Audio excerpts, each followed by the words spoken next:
Hello दोस्तों, technical Punjabi channel पर आप सभी का स्वागत है। जैसे कि आप जानते हो कि हम आपके लिए पंजाब में जो हिंदी लेक्चर की वैकेंसीज़ आई हैं उसके रिगार्डिंग वीडियोज़ लेकर आते हैं। सो आज हम एक नई वीडियो लेकर हाजिर हुए हैं जिसका विषय है भक्ति काल के प्रमुख कवि। अगर आपको हमारी वीडियोज़ अच्छी लगती हैं तो हमारी वीडियोज़ को लाइक कमेंट शेयर ज़रूर कीजिएगा। सो चलते हैं वीडियो की तरफ। एक पीडीएफ के माध्यम से हम करेंगे भक्ति काल के प्रमुख कवि। उसके लिए मैं आपको एक जैसे ट्रिक है वो बता देती हूँ। आप एक सिंपल सी ट्रिक याद रखनी है कि नाम करे गुरु दादू जब मिले सुंदर संतों से। ठीक है, सिंपल सी ट्रिक है एक। नाम करे, ठीक है, नाम करे गुरु दादू जब मिले सुंदर संतों से। इसमें कुछ महत्वपूर्ण जो संत कवि हुए हैं उनके नाम आते हैं। सो देखो, नाम को छोड़ दीजिए। अगर नाम से करना है तो एक तरीके से आप रामानंद याद रख सकते हो। क से कबीर, र से रे से, ठीक है, करे का रे है जो रैदास, गुरु गुरु नानक, दादू से दादू दयाल, जब से रज्जव, मिले से मलुक दास, सुंदर से सुंदर दास। ठीक है, देखो जो कबीर हुए हैं सबसे प्रमुख संत कवि हुए हैं, लेकिन इससे पहले इनके जो गुरु हैं वो रामानंद, उनके बारे में हम बात करेंगे।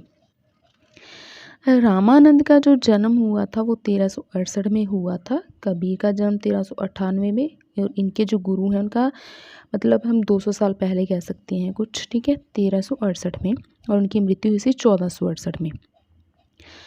उनके 12 शिष्य हैं जिनके नाम मैं आपको बता रही हूँ। अनंतानंद, सुखानंद, सुरसुरानंद, नरहरियानंद, भावानंद, पीपा, कबीर, सेन, धन्ना, रैदास, सुरसुरी और पद्मावती। ये 12 शिष्य हैं, ठीक है। और रामानंद के जो आगे गुरु थे वो राघवानंद थे।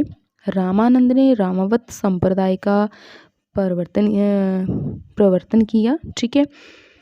और रामानंद के जो गुरु राघवानंद हैं उन्होंने सिद्धांत पंचमात्रा की रचना की थी। अब इनके जो ये रामानंद के शिष्य हैं उनके लिए मैं आपको एक ट्रिक बताती हूँ, वो आप ध्यान से सुनिएगा। वह ले अनंत सुख सुरा से, नर को भय होते, पीपा, कबीर, सेन, रैदास, सुरसुरी, पद्मावती गए होते। ठीक है, ध्यान से सुनिएगा।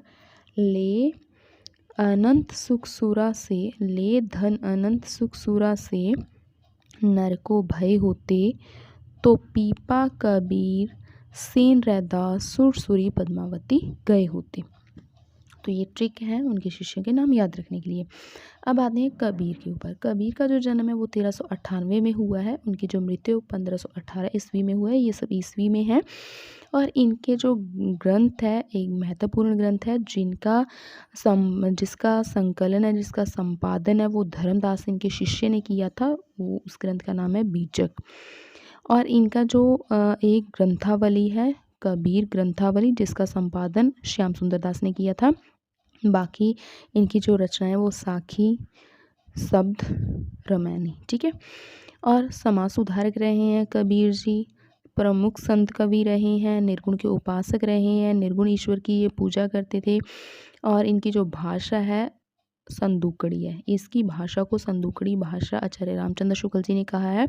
और इनको वाणी के डिक्टेटर वो हजारी प्रसाद द्विवेदी जी ने कहा है। ये रहस्यवादी कवि हैं। इनके रहस्यवाद के ऊपर कोई भी संत कवि उनके रहस्यवाद के ऊपर नाथ पंथ का प्रभाव रहा है। अब इसके अलावा आपको उनके इंटरनेट से दोहे अगर पढ़ना चाहते तो पढ़ सकते हो, ठीक है। तो आगे अगले हैं रैदास, ठीक है। रैदास का जन्म 1398 में हुआ था, सेम कबीर, ठीक है। और इनकी रविदास की जो वाणी है वो गुरु ग्रंथ साहिब में दर्ज है। इनके 40 पद हैं गुरु ग्रंथ साहिब में। तो ये मीरा के गुरु रहे हैं, मीराबाई के, रामानंद के शिष्य रहे हैं। और इनकी एक महत्वपूर्ण पंक्ति है, प्रभु जी तुम चंदन हम पानी, ठीक है। ये इतना याद रखिएगा बस रैदास जी के बारे में आप। उसके बाद गुरु नानक जी आते हैं। गुरु नानक जी का जो जन्म है वो 1469 में हुआ था, सबको पता है। 1538 में इनकी मृत्यु हुई थी। इनकी रचनाएं हैं जयपुरी साहिब, आसा दी बार, ठीक है, रहरास, सोहिला, गुरु ग्रंथ साहिब में ये दर्ज हैं, सबको पता होगा। और इनका जन्म तलवंडी में हुआ था। सिख संप्रदाय के प्रवर्तक हैं, पहले गुरु हैं ये। पिता का नाम, माता का नाम सबको पता है। बाकी और ज़्यादा कुछ आप इनकी रचनाएं कर लीजिए, जन्म कर लीजिए, और कुछ ज़्यादा ज़रूरत नहीं है, ठीक है। बाकी इनकी जो भाषा थी वो पंजाबी और ब्रज भाषा का मिश्रण है। इसके बाद है हरिदास निरंजनी। ये इतने महत्वपूर्ण तो नहीं है पर फिर भी आप कर लीजिएगा। इनकी जो रचना, इनका जन्म है वो 1455 में हुआ है, मृत्यु 1543 में। और इनकी रचनाएं हैं अष्टपदी, जोग ग्रंथ, ब्रह्मस्तुति, हंस प्रबोध ग्रंथ, निरपख मूल ग्रंथ, पूजा जोग ग्रंथ, संग्राम जोग ग्रंथ। तो निरंजनी संप्रदाय के ये कवि हैं। नाथ पंथ एवं संत कवि काव्य के बीच की एक कड़ी माना जाता है इनको, ठीक है। और ब्रज भाषा में इन्होंने काव्य रचना की है। और ये ईश्वर के संतों को मतलब ईश्वर के समान मानते हैं, पूजनीय मानते हैं ये। इसके बाद आते हैं पांचवें जो हैं वो दादू दयाल, बहुत ही प्रमुख ये संत कवि हुए हैं। इनका जन्म 1544 में हुआ है। और इनकी जो रचनाएं हैं वो हरडे वाणी, अंगवधु, दादू दयाल। और दादू दयाल जो रही है एक ग्रंथावली है, मतलब इसके संपादक है वो परशुराम चतुर्वेदी हैं। हरडे वाणी अंगवधु है, उसका संकलन किया था इनके शिष्य रज्जव ने। अब देखो, जाति के ये मुसलमान थे, समाज सुधारक रहे हैं ये भी। और दादू दयाल ने दादू पंथ का प्रवर्तन किया था और उसे ब्रह्म संप्रदाय भी कहते हैं, ठीक है। सुंदरदास, रज्जव, प्रागदास के ये इनके शिष्य रहे हैं और ब्रज भाषा के ये कवि रहे हैं। एक और जैसे हरडे वाणी है जो, ये इनके दो शिष्यों संत दास और जगन्नाथ दास ने प्रस्तुत किया। मलुकदास 1574 में इनका जन्म हुआ है, 1682 में उनकी मृत्यु हुई है। और उनकी उच्च रचनाएं हैं, काफ़ी सारी रचनाएं हैं। ज्ञानबोध, रतन खान, भक्ति विवेक, भक्त बछावली, सफुट पद, राम अवतार लीला, ब्रजलीला, ध्रुवचरित, सुख सागर।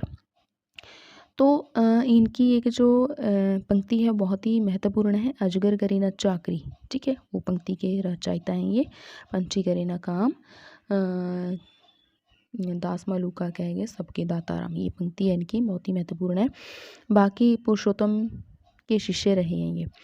और अवधी और ब्रज भाषा में इन्होंने काव्य रचना की है, ठीक है। और इसके बाद है सुंदरदास। सुंदरदास का जन्म 1596 में हुआ था और 1689 में जो उनकी मृत्यु हुई थी। और इनकी दो रचनाएं सिर्फ, ज्ञान समुद्र और सुंदर विलास, ठीक है। ये दादू दयाल के शिष्य रहे हैं सुंदरदास, प्रतिभाशाली कवि रहे हैं। और एक महत्वपूर्ण पंक्ति जो श्रृंगार रस के विरोधी रहे हैं, ब्रज भाषा के कवि हैं।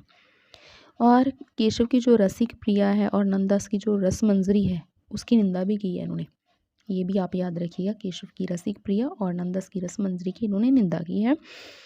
अलंकारों का प्रयोग किया है, लेकिन जो श्रृंगार रस के उसका विरोध किया है। और इनकी रचनाओं का एक संकलन है सुंदर ग्रंथावली के नाम से, उसके 2 भाग हैं। इनकी जो रचनाओं का संकलन है वो हरि नारायण शर्मा ने किया है, इनके पुरोहित थे वो, ठीक है। अगले हैं लालदास। लालदास का जन्म 1540 में हुआ है और उनकी मृत्यु 1648 में हुई, इतने महत्वपूर्ण नहीं है। उसके बाद संत रज्जव कर लीजिएगा आप। संत रज्जव का जन्म 1567 में हुआ है और उनकी मृत्यु है वो 1689 में। इनकी रज्जव वाणी, ये दादू दयाल के शिष्य हैं और अंगवधु के ये संकलन करता है, ये याद रखिएगा। इसके बाद आते हैं शेख फरीद। इनका जन्म 1472 में हुआ है और 1552 में इनकी मृत्यु हुई है, ठीक है। आदि ग्रंथ में इनके सिर्फ ये मतलब जो ये हमारा गुरु ग्रंथ साहिब है उसमें 4 पद संकलित हैं इनके। गुरु अर्जन देव जी, इनका जन्म 1563 में हुआ है और 1606 में इनकी मृत्यु हुई है। सुखमनी साहिब इनकी रचना है और 52 अक्षरी, ठीक है। गुरु ग्रंथ साहिब में इनके 6000 पद इनके शामिल हैं, याद रखिएगा। हाँ जी, ये थे देखो हमारे प्रमुख संत कवि और उनकी रचना और उनके मुख्य मुख्य पॉइंट्स मैंने आपको बताए हैं। अब अगर आपको वीडियो अच्छी लगी तो वीडियो को लाइक, कमेंट, शेयर ज़रूर कीजिएगा। वीडियो देखने के लिए आपका बहुत बहुत धन्यवाद।